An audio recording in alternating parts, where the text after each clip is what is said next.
ओम शांति।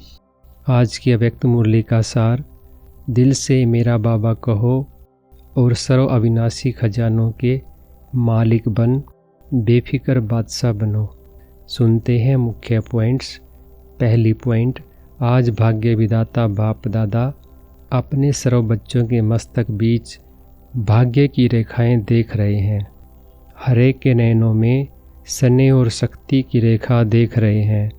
मुख में श्रेष्ठ मधुर वाणी की रेखा देख रहे हैं। होठों पर मीठे मुस्कान की रेखा चमक रही है। दिल में दिलाराम के स्नेह में लवलीन की रेखा देख रहे हैं।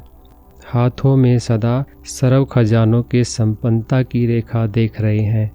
पाँव में हर कदम में पदम की रेखा देख रहे हैं।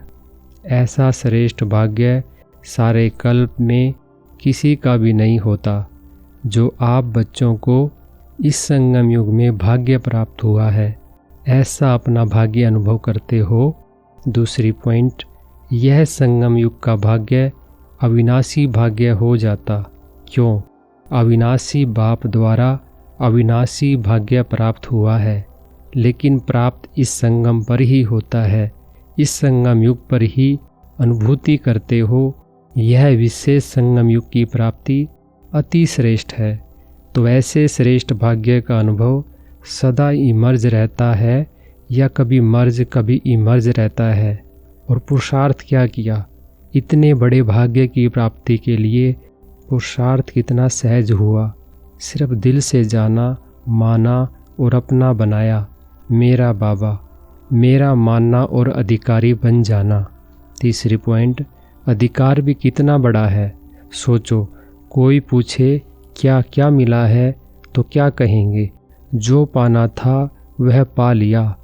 अप्राप्त नहीं कोई वस्तु परमात्म खजाने में। भविष्य की बात अलग है। इस संगम युग का ही प्राप्ति स्वरूप का अनुभव है।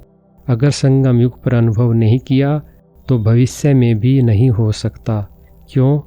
भविष्य प्रारब्ध है, लेकिन प्रारब्ध इस पुरुषार्थ के श्रेष्ठ कर्म से बनती है। जीवन मुक्त का विशेष अनुभव अब का है। बेफिक्र बादशाह बनने का अनुभव अब है। चौथी पॉइंट, सभी बेफिक्र बादशाह हो कि फिक्र है। जब दाता के बच्चे बन गए तो फिक्र क्या रह गया? मेरा बाबा माना और फिक्र की अनेक टोकरियों का बोझ उतर गया। बोझ है क्या? है। प्रकृति का खेल भी देखते हो, माया का खेल भी देखते हो, लेकिन बेफिक्र बादशाह होकर, साक्षी होकर खेल देखते हो। दुनिया वाले तो डरते हैं, पता नहीं क्या होगा। आपको डर है? डरते हो? निश्चय और निश्चित है, जो होगा वह अच्छे ते अच्छा होगा। क्यों? त्रिकालदर्शी बन हर दृश्य को देखते हो। पांचवी पॉइंट, बाप दादा देख रहे हैं सभी बच्चे स्नेह के सहयोग के और संपर्क के प्यार में बंधे हुए अपने घर में पहुंच गए हैं।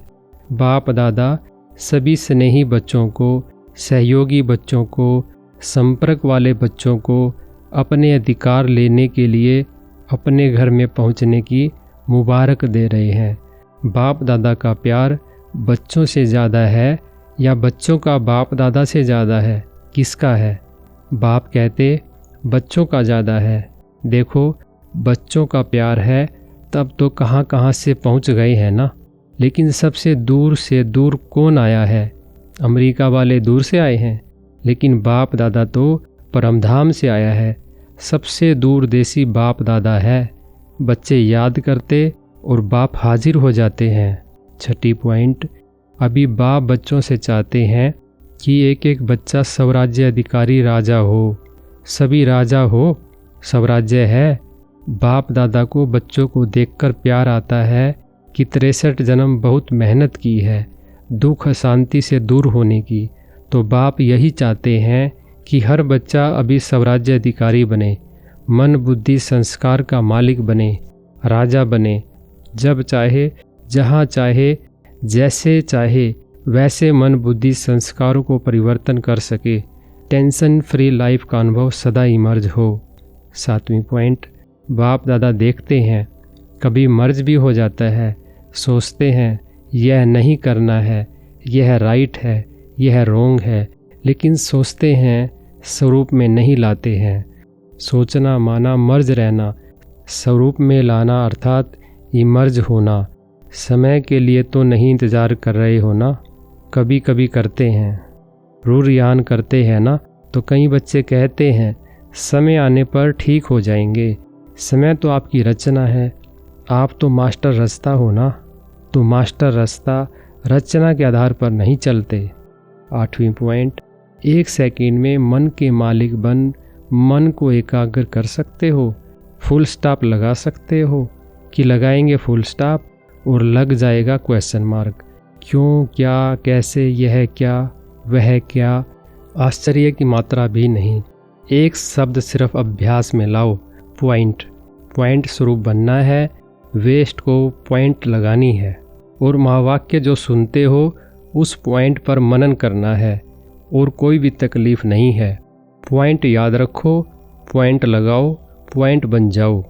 9वीं पॉइंट, चांस है और चांस लेने वाले को बाप दादा चांसलर कहते हैं, तो चांसलर बनो। आप सहज योगी बन औरों को भी सहज योग का मैसेंजर बन मैसेज दे सकते हो। तो अपने भाई व बहनों को गॉडली मैसेज देना अर्थात मुक्त करना, इसकी दुआएं बहुत मिलती हैं। किसी भी आत्मा को दुख अशांति से छुड़ाने की दुआएं बहुत मिलती हैं और दुआएं मिलने से अतीन्द्रिय सुख, आंतरिक खुशी की फीलिंग बहुत आती है, क्योंकि खुशी बांटी ना, तो खुशी बांटने से खुशी बढ़ती है। 10वीं पॉइंट, बाप दादा सदा टीचर्स को कहते हैं। टीचर्स अर्थात जिसके फीचर से फ्यूचर दिखाई दे, ऐसी टीचर्स होना। आपको देखकर स्वर्ग के सुख की फीलिंग आए, शांति की अनुभूति हो, चलते फिरते फरिश्ते दिखाई दें, ऐसी टीचर्स होना अच्छा है। चाहे प्रवृत्ति में रहने वाले हैं, चाहे सेवा के निमित्त बने हुए हैं, लेकिन सभी बाप दादा समान बनने वाले निश्चय बुद्धि विजयी हैं। 11वीं पॉइंट, सभी होली और हैप्पी हंस हो। हंस का काम क्या होता है? हंस में निर्णय शक्ति बहुत होती है, तो आप भी होली हैप्पी हंस, व्यर्थ को समाप्त करने वाले और समर्थ बन समर्थ बनाने वाले हो। एवर एवर हैप्पी, अभी कभी दुख को आने नहीं देना। दुख को डाइवोर्स दे दिया, तभी तो दूसरों का दुख निवारण करेंगे ना। तो सुखी रहना है और सुख देना है, यह काम करेंगे ना। यहाँ से जो सुख मिला है वह जमा रखना, कभी भी कुछ भी होना। बाबा मीठा बाबा, दुख ले लो, अपने पास नहीं रखना। वरदान है, याद और सेवा के बैलेंस द्वारा चढ़ती कला का अनुभव करने वाले राज्याधिकारी भव। विस्तार है, याद और सेवा का बैलेंस है तो हर कदम में चढ़ती कला का अनुभव करते रहेंगे। हर संकल्प में सेवा हो तो व्यर्थ से छूट जाएंगे। सेवा जीवन का एक अंग बन जाए। जैसे शरीर में सब अंग जरूरी हैं, वैसे ब्राह्मण जीवन का विशेष अंग सेवा है। बहुत सेवा का चांस मिलना, स्थान मिलना, संग मिलना, यह भी भाग्य की निशानी है। ऐसे सेवा का गोल्डन चांस लेने वाले ही राज्याधिकारी बनते हैं। स्लोगन है, परमात्म प्यार की पालना का स्वरूप है सहज योगी जीवन। अच्छा, ओम शांति।